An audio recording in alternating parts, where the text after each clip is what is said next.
We all know Blackpool's modern terrible reputation, but what caused it? In today's video, we're going to take a look. Blackpool started as a small town near Lancashire and mainly existed as a small trading hub during the 1800s. In the 1840s, however, Blackpool gained a train line connecting it to cities such as Liverpool and Manchester. These cities at the time were very different from now and were important industrial cities with lots of money and wealth and workers. Many lower class factory workers from these cities and other workers in the surrounding cities began visiting Blackpool as a holiday destination to turn it into a leisure centre for the surrounding communities. In 1863, the first pier of Blackpool opened and quickly became one of the most popular holiday destinations in the UK. In 1896, Blackpool gained one of the first trams in the entire world. It's a great tram, I've been on it once. Between 1900 and 1910, there was lots of investment in the city from businesses and hotels and resorts attempting to profit off the new tourist-driven city. In the 1920s, the city had its largest boom, becoming a national attraction and attracting several millions annually, and was one of the largest growing cities in the entire of Europe. The golden era of Blackpool started in the 1950s, however, when Blackpool grew to being a tourist giant. In the 1950s golden era, Blackpool saw anywhere from 15 to 17 million visitors every year. It became extremely popular amongst the working class communities and population, and became one of the most popular holiday destinations in not just the UK, the entire of Europe. So how did the downfall begin? Blackpool's downfall began in 1957 when cheap flights started. These flights started quickly eliminating Blackpool's monopoly on holidays in the UK. This quickly transitioned Blackpool from being one of the most popular destinations in the UK to a slow, brutal decline. Throughout the 1970s, Blackpool did not collapse overnight, but visitor stays shortened and tourism income declined, while rising unemployment in northern industrial towns reduced spending power. In the 1980s, deindustrialization accelerated this decline, and many hotels and guest houses were closed or cut costs.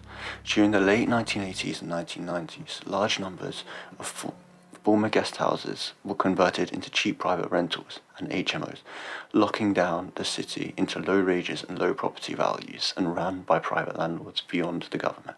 Subsequent regeneration efforts in the 2000s improved the city's appearance but failed to diversify its economy, making the town highly exposed to the 2008 financial crisis when less people were going on holiday and the COVID-19 shock. Since 2000, Blackpool has been ruled as its own city council. In a clean sense, Blackpool has had a Labour government for the last 25 years, and here are some of the things they have spent their time doing, and their genius plans to help the city. Converting hotels and resorts into housing, accepting lots of addicts from other cities under programmes, relying on private landlords for basic council housing. They have spent money on tramway upgrades, Talbot Gateway redevelopment, conference centre, and the Central Library. Attempted to maintain the tourism beyond anything else, and they just keep forcing it, and it's not working anymore. These in principle may sound good, but have quickly led to an increased amount of drug addicts within the city, making the city look slightly nicer, but the quality of life much worse, and the deprivation is obvious. The city also just looks deprived from being there. It's full of security cameras and litter everywhere, and along with the expensive cost of living, it clearly signifies the slow collapse of the city.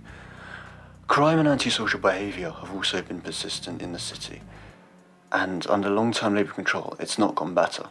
The council has relied heavily on reactive measures, such as CCTV, public space protection orders and licence crackdowns, rather than tackling the deeper cause of crime and trying to prevent it. They're more just trying to kind of support those who've actually had it happen to them and catch the criminals afterwards, rather than stopping them doing it at the start. High concentrations of poor quality HMOs, addiction, and transient populations have created environments where low-level crime, violence, and antisocial behaviour are normalised, particularly shoplifting. You can't go anywhere without seeing shoplifting everywhere.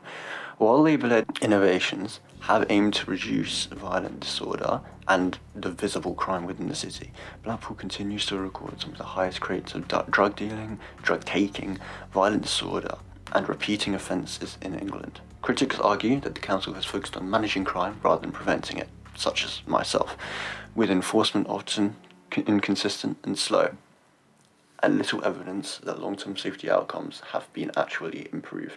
So, we all in Britain have our own seaside towns that we enjoyed as a child. For me, it's always been Bridlington, but many enjoyed Skegness, Brighton, and Eastbourne, or for those lucky ones, Bournemouth. But how can we compare Blackpool to these? Let's do Brighton. Since around 2000, Brighton and Blackpool have taken very different trajectories. Despite being both historic British seaside towns, Brighton benefited from its proximity to London, with fast rail links which you can get there in under an hour and a half, allowing it to function increasingly as a commuter city. This attracted high-income residents, graduates, and professionals, pushing up wages and property values and creating demand for skilled service jobs with a great university. The presence of universities, a large student population, and a growing digital and creative sector helped Brighton diversify away from tourism, turning it into a mixed economic city with a strong year-round population, unlike Blackpool, which continues to solely rely on tourism and will continue. What is the future of the city, however? The future of the city looks bleak.